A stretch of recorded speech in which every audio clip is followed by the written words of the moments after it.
So we began with Christianity. Remember the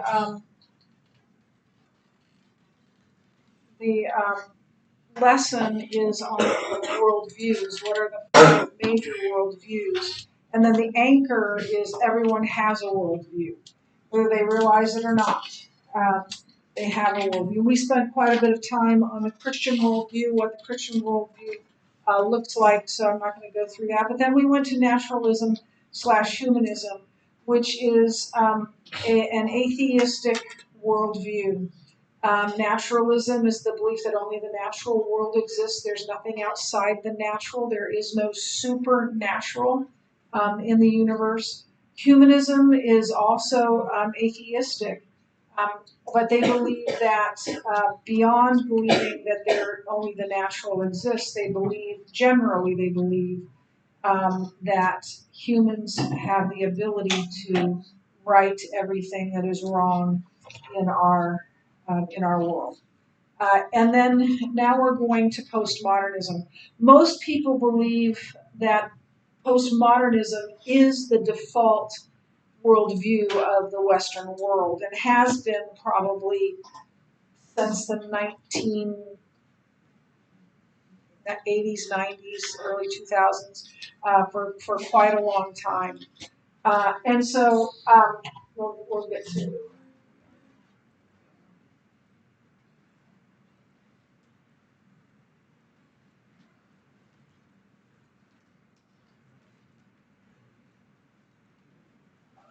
Everyone has a worldview. We talked about these 5 life questions. Where do I come from? Why is there such a mess in the world? What hope do I have? What is my purpose in life? What happens when I die? We'll talk about those again when we get to postmodernism, the end of postmodernism. Naturalism.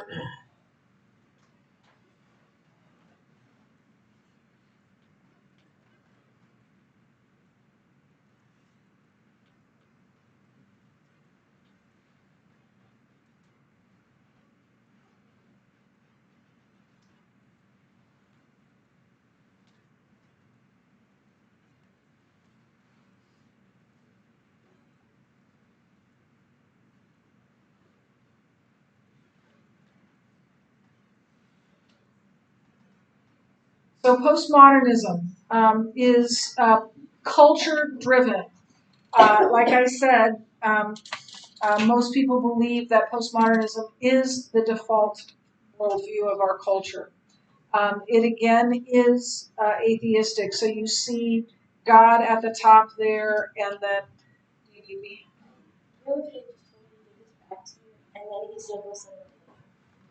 Again, like you said. He'll set it up later. Yeah. That's fine.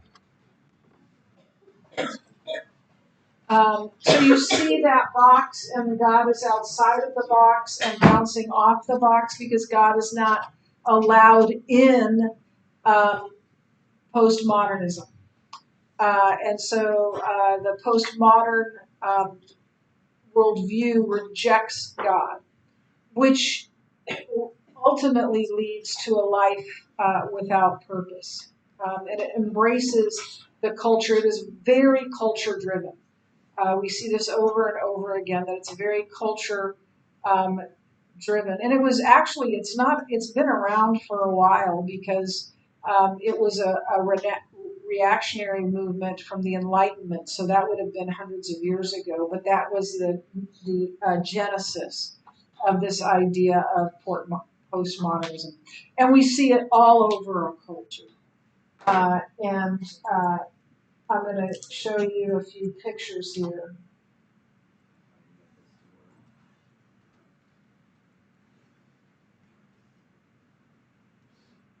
So that is, what's the name of the movie? These are kind of dated.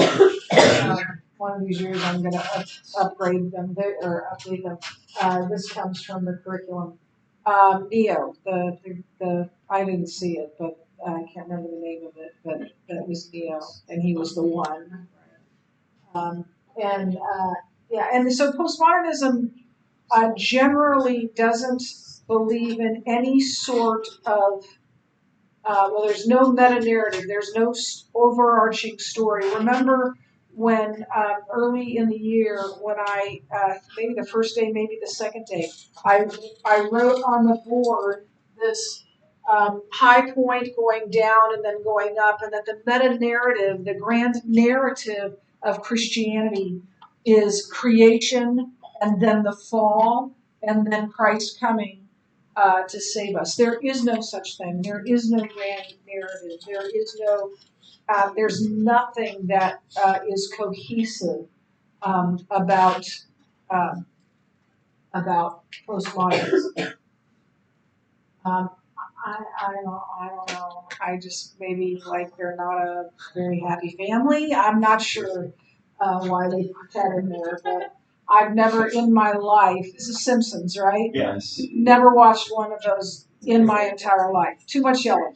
I've heard stuff from it, and yeah, just too much yelling. So I'm too old for that. Now this is a.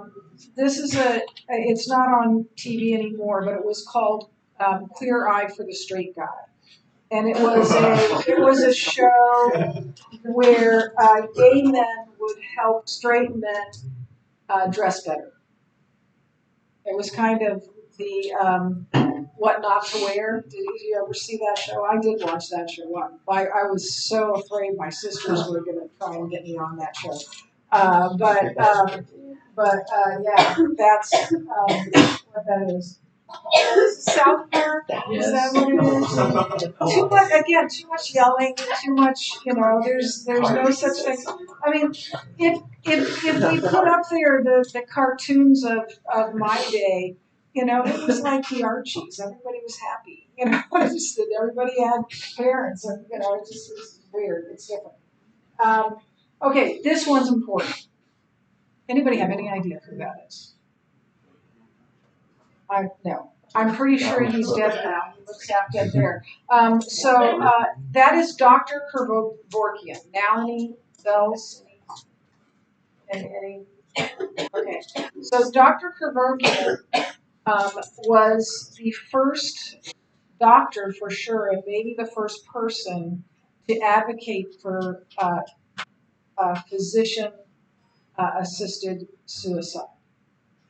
In other words, if you want to die, it's not that you have a terminal illness. If you want to die, the doctor will give you a cocktail bottle. So he was the one that pushed for that. It is legal, and later in the year we'll talk about this again. It's legal not in half of our states, but at least a third of our states. Washington was the first, and that's where Kevorkian was from. And so that's something that nobody would have ever even considered before that. And the Hippocratic oath that every doctor takes, the very first statement on that is, first, do no harm. That's the number one rule. First, do no harm. And that does harm. They don't see it that way. But, I see. Okay, this is Pulp Fiction. Anybody seen Pulp Fiction? I've heard of it. I have not. But I've read about it. So, anybody know anything about Pulp Fiction? Okay, so, and this is what makes it postmodern. You know how when you watch, let's take, I don't know, While You Were Sleeping, right? There's this storyline, right? She knows this guy, she likes this guy, and then he gets, he falls onto the tracks, and she saves him, and they fall in love, and it's, it's this continuous storyline. Pulp Fiction, it starts in the middle, and then it goes to some other random place, and then it goes to another random place, and then it's the end, and then it's the beginning is next, and so it's completely out of order, and you're trying to figure out what is going on. Interesting concept, but very postmodern. There's no rule. For as long as there were movies, there were rules. You started with the beginning, and then you it goes like this, and things happen in order, and then it's all wrapped up in the end. No, I don't know where this ends, but it doesn't end at the end. It ends somewhere else. So very, very emblematic of postmodernism.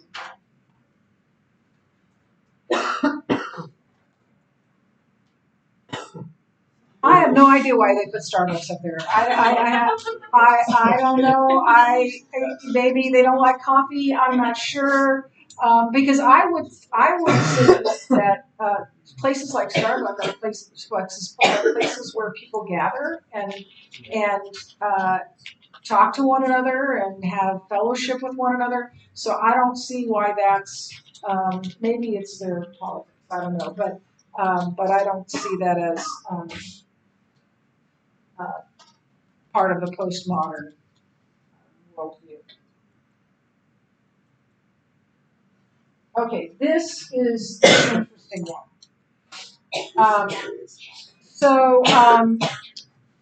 This is the Wexner Art Museum. I think it's on Ohio State's campus, but it was built by someone who um, wanted to make it look like they didn't heed the laws of physics in creating this building.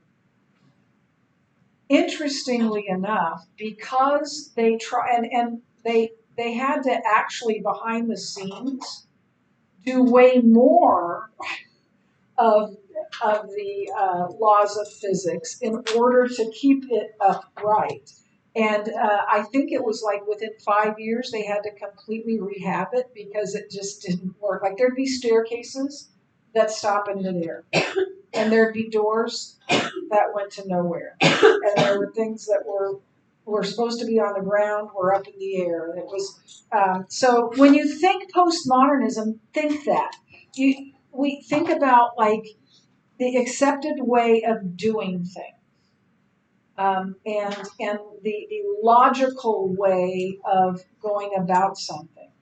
And postmodernism just throws it all out the window and says there are no rules. Do whatever you want. Do it in whatever. It would be like if I was a postmodernist and I'd say, okay, write a paper. Doesn't matter. Whatever you want. Doesn't have to have an opening, doesn't have to have a closing, don't even have to be in, it would be gibberish, right? It wouldn't make any sense. It would be incomprehensible. And that's basically postmodernism. There are no moral absolutes. There is no belief in objective truth. And what is right and what is wrong is determined solely by one's own culture or beliefs. So I mentioned Friedrich Nietzsche the other day. It was God is dead. Nietzsche is dead. God, yeah. So this is from Friedrich Nietzsche.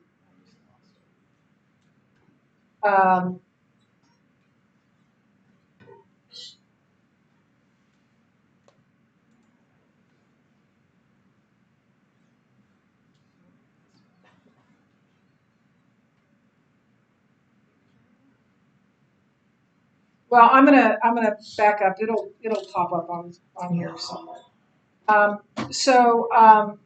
Yeah, there's no belief in objective truth. It's just what you want. Okay, according to Nietzsche, here's what he said: there are no facts, only interpretation. 2 plus 2 is not 4, unless you interpret it that way. But if you want to interpret 2 plus 2 as 12, Go for it, because there are no facts. That is postmodernism in a nutshell, and it's untenable because buildings really need to adhere to the laws of physics. And if your doctor decides that 2 + 2 isn't 4, and he's prescribing you some amount of medicine, that can have real consequences. But this is what they believe. So deconstruction began as a philosophical movement and a theory of literary criticism. It started in literature, and then it bled out from there.